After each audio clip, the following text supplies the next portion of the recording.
Señores, buenas noches. A continuación, el grupo A del curso de precedentes judiciales en materia penal ha tenido por conveniente hacer la invitación al doctor Marcial Américo Alvarado Vázquez, experto penalista y en temas de procesal penal, quien nos va a apoyar en esta entrevista acorde a los requerimientos del producto académico número 2 de la asignatura ya mencionada. Estimado doctor, muchísimas gracias por aceptar esta entrevista y bienvenido a este curso.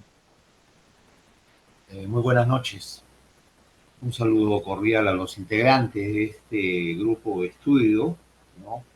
Como yo cariñosamente digo, desde el corazón de los Andes para todo el Perú, la ciudad de Huancaya, Purima, donde estoy desarrollando mi trabajo, con los antecedentes de haber sido procurador anticorrupción, asesor legal del gobierno regional de Apurímac, docente de la Universidad Tecnológica de los Andes, de la Universidad Nacional Micaela Bastías y Alas Peruanas en su oportunidad, presto a, desde mi punto de vista dogmático, yo soy dogmático más que hermenéutico, ¿no? Respecto de las inquietudes e interrogantes que ustedes tengan respecto del tema que les ha tocado en esta oportunidad para efecto de materia de su estudio. Muchas gracias.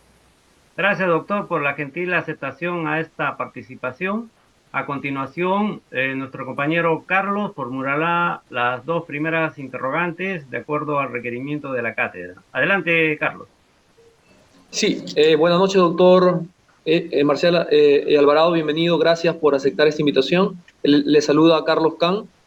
Para poder hacerle la siguiente pregunta, doctor, ¿considera que se debe reformar el artículo 15 del Código Penal? Y según su respuesta, ¿por qué, doctor? Gracias. A ver, en principio hay que tomar en cuenta que las bases y la fundamentación de los tipos penales que existen en el Código Penal tienen que ver con la temporalidad. ¿Qué significa esto? La realidad, el tiempo que vivimos. Todavía en nuestro país existen poblaciones alejadas y aisladas de nuestra vida urbana, citadina, que obviamente tiene otro tipo de connotación desde el punto de vista social, económico, político y cultural. Entonces, este artículo 15 está referido al error de tipo. Cuando hablamos del error de tipo, estamos definiendo una circunstancia en la cual el sujeto o el individuo que comete un ilícito lo desarrolla creyendo que esto es legal, que está permitido. Entonces, hablamos de manera genérica esto. Pero cuando hablamos de error de tipo culturalmente condicionado, entonces implica de que hay aspectos económicos, sociales, culturales y de la propia vivencia al amparo de lo que establece el artículo 88, 89 y 149 de la Constitución Política, tratándose, por ejemplo, de las comunidades campesinas y nativas, que tienen ciertas costumbres que obviamente para un citadino pudiese implicar una conducta delictiva. Vamos a hablar las relaciones extramatrimoniales con menores de 11, 12, 13 años, que obviamente en nuestra legislación está prohibida, está vedada, es decir, así sea con consentimiento de la víctima, supuesta víctima, esta constituye delito. Pero sin embargo, culturalmente en pueblos alejados, como yo me encuentro en Apurímac, por ejemplo, hay lugares donde ya se emparejan a los 11, 12, 13 años e inclusive todavía existen algunas costumbres, algunas tradiciones de la dote que obviamente se trasladan a este tipo de cosas y los propios padres comprometen a sus hijos, ¿no? Con las famosas adotes dicen, bueno, la niña de 11, de 12, 13 para mi hijo de 18, de 20, 22, 23 años. Eso todavía se produce, por ejemplo, acá en la región de Apurímac, llamemos Cotabamba, Santabamba, en los pueblos alejados, donde no es extraño ver señoras de 11, 12, 13 años cargando bebés en la mano. Claro, para uno que es citadino, evidentemente esto sería pues algo eh, ignominioso, pero sin embargo, todavía tenemos en nuestro país cierto apego a costumbres y tradiciones que obviamente nacen con la vía republicana de nuestro país y no ha sido subsanada de ninguna manera. ¿Qué significa esto? Que la educación, aún en estas épocas del siglo XXI, todavía no llegan a ciertas latitudes de nuestro país. De tal suerte que no pudiésemos de alguna manera derogar o cambiar o sustituir o transformar esta norma, porque obviamente estaríamos penalizando la ignorancia, o mejor dicho, un fenómeno cultural distinto al que vivimos los citadinos, a lo que vivimos los ciudadanos comunes y corrientes con formación profesional, con primaria y secundaria completa. Esto, desde mi punto de vista, todavía no pudiese ser aplicable en desaparecer esta norma que condiciona, ¿no?, a la costumbre de las sociedades todavía vigentes campesinas y nativas en nuestro país. Esa sería mi respuesta. Gracias, doctor. Interesante aproximación y óptica sobre este tema tan importante. No sé si el compañero Carlos Kant tendría alguna repregunta adicional. No, doctor, es satisfactoria su respuesta, gracias por su perspectiva de las cosas. Muy bien, Carlos Kant. A continuación, por favor, Martín Jeric, por favor, con sus interrogantes hacia el doctor. Ok, muchas gracias. Muy buenas noches, doctor. Como tercera pregunta sería la siguiente. Actualmente, los artículos del Código Civil, del Código Penal, favorecen a una eficiente y objetiva determinación judicial de la pena. A ver, me imagino que ustedes están siguiendo una corriente del estudio del derecho. Y en el derecho penal, básicamente, en el cual yo tengo mi especialidad y mi amplia experiencia por más de 20 años como abogado, me hace ver de que el resultado de los tipos penales no son producto de la capacidad punitiva del Estado, sino más bien del poder político. Muchas normas de carácter punitivo salen por decisión política, modificatorias, y se hacen de acuerdo a la coyuntura, sin siquiera estas se sometan a una junta multidisciplinaria, porque para especificar las consecuencias de una acción punitiva, es así claramente hay que hablar, porque de acuerdo a nuestro sistema tiene carácter de readaptador, resocializador, que en la práctica eso no es cierto. Evidentemente, los visos, como lo dijo Zaffaroni, no existe poder punitivo del Estado, sino más bien poder político. Son los políticos los que deciden, al final, las modificatorias, los cambios de los tipos penales, no los tipos, subtipos, etc. De tal suerte que en muchos casos yo estoy disconforme, por ejemplo, con determinados tipos penales, ¿no? Con determinados tipos penales. Y las consecuencias mismas que establecen los artículos 26 en adelante, 45, 46 del Código Penal, que básicamente son una especie de asiento, de base para imponer una pena. La participación, ya sea de autor, coautor, cómplice y otros aspectos, las agravantes, las atenuantes, todo, desde el punto de vista del marco dogmático, están bien fundados, bien puestos. Pero a la hora de la tipificación, hasta ahora no nos damos cuenta cómo es que el legislador impone determinada, no es sanción, pero al fin y al cabo es una sanción. La pena es una sanción, prácticamente hablando. Esta pena, ¿cómo se impone? ¿Cuáles han sido las bases filosóficas, sociológicas, psicológicas, etcétera, etcétera? No nos dice. De tal suerte que obedece a un acuerdo político, más que a un acuerdo científico, a un sistema penitenciario, a un régimen penitenciario efectivo, de la cuales ustedes son básicamente espectadores, ¿no? Por ejemplo, en los casos de la omisión de alimentos, por ejemplo, yo ahí veo un gran vacío, ¿no?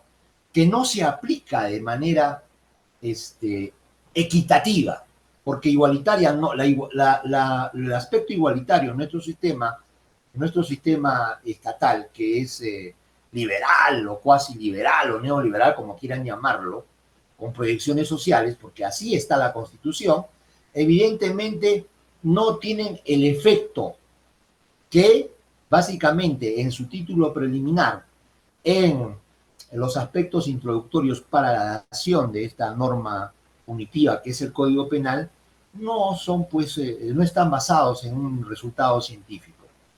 ¿Cuánto necesita un homicida para recuperarse socialmente? ¿Hay alguna apreciación que nosotros podemos hacer desde esa óptica? No. ¿Cuánto se requiere para que un violador de un menor de edad se recupere?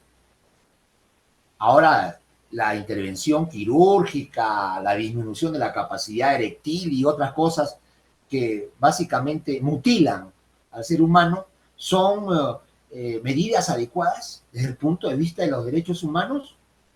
Habría que preguntarse. O sea, acá hay una disyuntiva que evidentemente, si ustedes ya son abogados o van a ser futuros abogados, van a encontrar muchos vacíos, van a encontrar incertidumbres. Finalmente, el sistema procesal penal que va aparejado a la aplicación de este derecho sustantivo o código sustantivo o catálogo sustantivo, como quieran llamarlo, a veces no tiene efectividad. ¿Por qué razón? Porque hay otros aspectos dentro del mismo proceso que quiebran la posibilidad de una recuperación. La dilación excesiva, por ejemplo, procesos que evitan de que oportunamente se aplique la capacidad punitiva esa que contiene el Código Penal, evidentemente deja exento de pena, impune un hecho que obviamente puede haber sido claramente probado.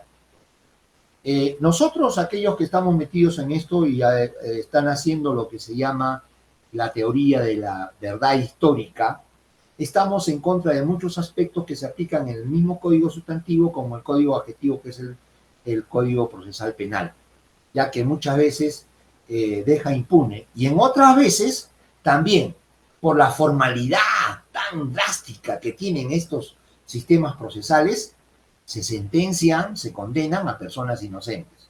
Y hay que seguir ciertas formalidades en las cuales los jueces ahora yo llamo jueces vagos, y así lo digo con categoría, porque ya no revisan en la segunda instancia todo el expediente, sino simplemente lo que ha postulado la parte apelante o la parte impugnante, y le llaman congruencia procesal, ¿no? Y en materia penal, valgan verdades, no debería existir esto, porque tampoco no pudiese decirse la inaplicación de una decisión por extrapetito, o sea, no se puede hacer más allá de lo peticionado. Eso está bien para laboral, para civil, pero en materia penal, la justicia debe apuntar a la verdad histórica. ¿Y esto cómo resulta? Con elementos, con pruebas, lógicamente con grado de certeza. Todos los casos que se resuelven en nuestro país, la gran mayoría son con probabilidad, no con certeza. Entonces ahí existe el apoyo científico, las pericias y otros aspectos que van anulando, van ahogando a ese esquema que utilizan los jueces actuales, que no son sino un traslado del inquisitivo, porque para que me digan a mí que los actuales jueces son realmente garantistas, adversariales, no, porque han pasado de una fase a otra con la innovación de este nuevo Código Procesal Penal, que obviamente ha permitido también la modificación de muchos tipos penales, de tal suerte que aplican las máximas de la experiencia. Yo les diría a ustedes, ¿qué es la máxima de la experiencia? Es que uno sabe cómo se desarrolla. O sea, yo tendría que ser ladrón para decir ladrón actúa de esta manera. Yo tendría que ser un homicida para decir que el homicida actúa de esta manera. Y muchas veces se condena bajo esa máxima de la experiencia, porque ahí está la discrecionalidad de los magistrados que administran justicia. Muchas veces yo aquí en Apurímac, en Lima, en Ica, en Arequipa, porque yo defiendo casos a nivel nacional, he tenido controversias muy fuertes y con alzadas de voz en audiencias, en plenarios, que obviamente me han permitido de alguna manera satisfacer una necesidad. ¿Cuál es? Que solamente se puede condenar cuando está debida y categóricamente bien probado, porque no podemos soslayar el principio de indubio pro reo. Basta que exista una duda, eso nos puede permitir establecer que hay que aplicar lo que dice el Código Procesal Penal en su artículo 7º y 10º, cuando se debe favorecer al reo. Este esquema, evidentemente, nos hace pasibles de que nuestro sistema de códigos no son perfectos. Existen muchos vacíos y creo con eso he aclarado mucho de las inquietudes que ustedes pudiesen tener sobre este particular. Muchas gracias. Gracias, doctor. Martín, no sé si tienes una última pregunta, la cuarta interrogante. Sí, hay una pregunta más. Doctor, para finalizar, ¿qué opinión tiene respecto al uso activo por parte del Ministerio Público y Poder Judicial sobre la prisión preventiva como medida de coerción? Ajá. Ese es otro tema picante. El derecho procesal tiene sus propias garantías, pero la dogmática y la hermenéutica que se aplica a través del código nos dicen unas cosas. ¿Y qué nos dicen? Que la regla general es de que el investigado, porque la prisión preventiva solamente se le aplica al investigado, ojo, que el investigado debe seguir el proceso en libertad, cualquiera fuera el delito. Pero justifican, y la norma lo señala, dice que cuando las penas son superiores a 4 años, puede ser una condición para pedir la prisión preventiva.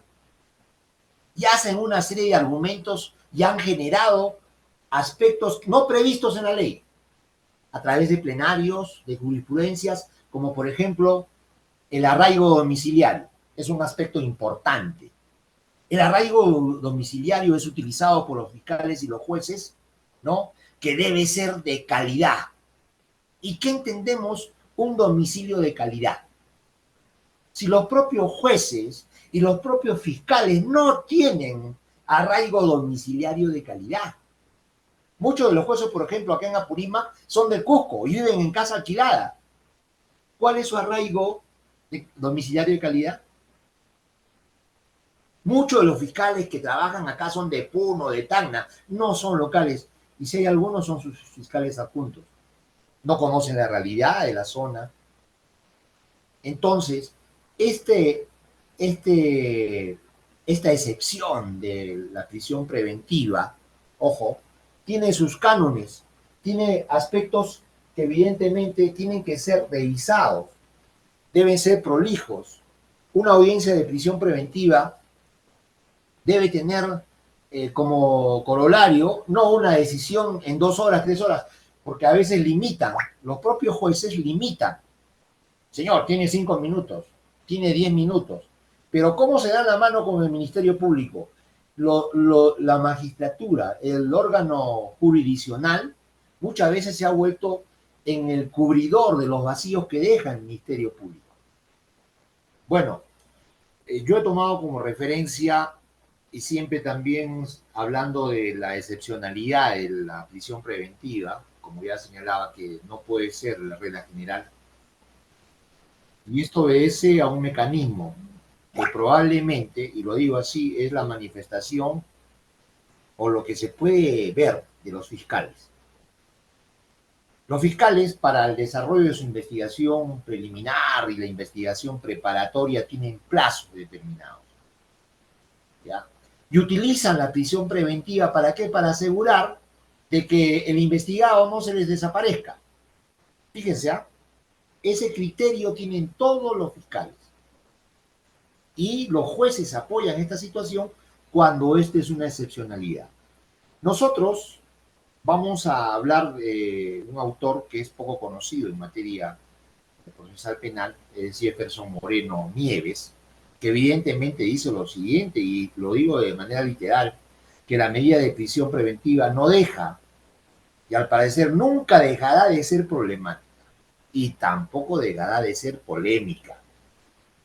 El debate sobre sus presupuestos y aplicaciones se relativiza porque en efecto ha surgido una corriente de jueces y fiscales, el famoso Carguancho, el tal Domingo Pérez, no sé cuánto, los pericos, los palotes, que hoy ya están demostrando que su conducta como operadores del derecho no ha sido el más adecuado, en virtud de que para todo se ha utilizado esta excepcionalidad. Basta que el delito sea superior a 4 años, la pena sea superior a 4 años, perdón, estos señores fiscales y a nivel nacional han agarrado como regla general. Y nosotros, los penalistas, cuando nos enfrentamos a estos, a veces sufrimos un poco la discriminación en la operación del derecho. ¿Y por qué razón? Porque se ratifican, ¿con qué objeto? Porque ¿cómo justifican la prisión preventiva a los fiscales? Es que me falta tomar declaraciones, me falta hacer tal investigación. La prisión preventiva no es porque le falta actuado. La prisión preventiva, conforme al corolario, se refiere que deben existir los presupuestos materiales conforme a establecido el artículo 268 del Código Procesal Penal. Esa es la fuente, esa es la base. ¿Y qué significa esto? Que deben haber graves y fundados elementos de convicción que apunten a que esa persona ha cometido el delito. Pero si generalmente estas prisiones preventivas se realizan justamente, inclusive cuando se ha detenido o se ha capturado al autor del hecho delictuoso en flagrancia, entre comillas, ¿no? Porque la flagrancia no solamente involucra a aquellas personas que se le ha visto cometiendo el delito, sino que se les indique y dentro de las 24, que ahora son 48 horas, ¿no? Se les captura. Situación que obviamente no está ajustada a derecho. Situación que los propios legisladores han ampliado estos plazos. ¿Para qué? Para satisfacer la ociosidad de los fiscales y jueces. Una vez que el hombre está con prisión preventiva, aíslan el caso a un costado y recién cuando falta poco tiempo para que venza la prisión preventiva, se ponen a investigar. Esa es una realidad. Eso no está en los textos, no está en los códigos. Y yo hablaba de esto porque hay un debate y hay casaciones como la casación 2026 del 2013 en Moquegua, la casación 724-2015 de Piura, la casación 704-2015 de Pasco, la casación 564-2016 Loreto, el acuerdo plenario 1 del 2019, ¿no? Oblico así, guión 116, hablan de esta situación. ¿Cuáles son las condiciones? Pero sin embargo, dicen los jueces, bajo su discrecionalidad, que debe aplicarse la prisión preventiva. Vaya a ver usted a los penales. ¿Cuántos sentenciados hay? De 90, 10. El resto, prisión preventiva. O sea, no ha cambiado nuestro esquema de lo que se aplicaba con el Código de Procedimientos Penales. No ha cambiado. Sencillamente una estructura, una formalidad. Y obviamente tenemos ahí ese resultado. Superpoblación en los centros penitenciarios. Entonces, tenemos un caso, por ejemplo, el de Ollanta, el de Keiko Fujimori, Susana Villarán. Miren, en esa esfera nosotros vamos a notar cuánta diferencia, cuánto privilegio existe de una a otra persona. Entonces, ha ingresado la ideología, ¿no?, a la aplicación de este precepto, de esta institución procesal, que es la prisión preventiva. Entonces, tenemos jueces y fiscales políticos, y yo siempre he señalado que donde hay justicia politizada, donde hay investigación politizada, no es justicia. Podemos hablar también del caso Oviedo, por ejemplo, que es un caso sonado. Evidentemente ahí vamos a ver las grandes diferencias. Y para ustedes que están en formación probablemente de posgrado u otro, Estos temas son importantes, son vitales, porque ahí justamente se ha debatido este tema. Entonces, la prognosis de la pena, el peligro procesal, ¿no? El peligro de obstaculización, el aseguramiento de las fuentes, la realización de los actos de investigación que faltan, etcétera, son instrumentos que se han ido adhiriendo a este esquema excepcional, que se han regulado con plenarios, con jurisprudencias, ¿no? Entonces, se han establecido ciertos requisitos de admisibilidad que pasa por el control de, vamos a decir así, de los juzgados de investigación preparatoria para aplicar esta medida que es gravosa. Entonces, los jueces no aplican las menos gravosas. Simplemente sus enunciados y evidentemente no saben cuánto padecimiento se produce en la aplicación indiscriminada de esta excepcionalidad, ¿no?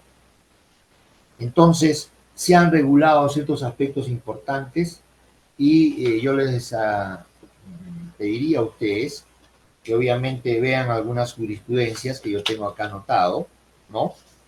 Entonces, vamos a ver cómo se tratan estas figuras que contienen la excepcionalidad de la prisión preventiva. Es un tema que ustedes deben tratarlo, ¿no? Entonces, hablamos, por ejemplo, el expediente 12-2019, ¿no? De la Corte Suprema de Justicia, sala especial.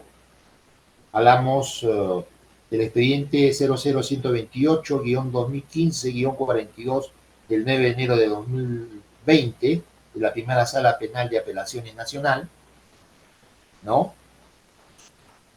Así también otros como el expediente 06074-2015 del Tribunal Constitucional Junín del 25 de octubre de 2017, y entre otros que ustedes puedan encontrar. Yo les recomendaría, por ejemplo, busquen, hay una colección que se llama Litigación en Audiencias Previas, es una colección donde ustedes encuentran la audiencia de prisión preventiva, encuentran las audiencias de control de acusación, las audiencias de control de plazos, las audiencias de tutela de derechos, etcétera, etcétera, ¿no? Entonces, obviamente tendrían mucho más claridad, porque todo esto que acabo de señalar están íntimamente vinculados. Y la defensa técnica tiene pues una gran dificultad. Otro vacío que, por ejemplo, se ha estipulado y que descubro, y yo siempre paro hablando con mis colegas en Lima y en otras latitudes, es sobre el tema que a veces a la víctima se le causa indefensión cuando no se constituye en actor civil. Se constituye en actor civil para reclamar un resarcimiento o una reparación civil, y los hechos, y si no se constituye en actor civil es el Ministerio Público el que pide la reparación, y los hechos, el agraviado no tiene ni a través de su abogado la posibilidad, si no se ha constituido en actor civil, de hacer una defensa en todas las etapas del proceso, por ejemplo. Eso es algún aspecto que hay que ver, porque ¿quién es el directamente afectado? El agraviado. ¿Quién conoce de los hechos? El agraviado. Y si no es así, evidentemente el fiscal puede torcerse fácilmente. Entonces hay ciertos vacíos que obviamente tienen que ser subsanados, y esperemos que las nuevas generaciones tengan a bien corregir estos defectos, que obviamente muchos de nosotros, los abogados penalistas, somos víctimas como operadores de derecho, y a veces no poder defender a la propia víctima. Yo con eso termino y agradezco pues que hayan confiado en mí respecto de mis opiniones en materia penal. Son mis opiniones.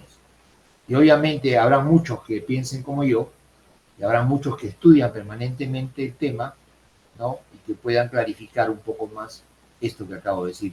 Ahí tiene, hablando con la jurisprudencia, LP, Gaceta y otro, la Escuela de Magistratura, que todavía tiene colgado algunos temas en las redes sociales, evidentemente serán de gran ayuda. Yo les agradezco haber confiado en mí, ¿no? Yo con esto me despido porque creo que con eso habríamos agotado, si no me equivoco, las interrogantes de las cuales he sido pasible para esta conferencia o videoconferencia con ustedes.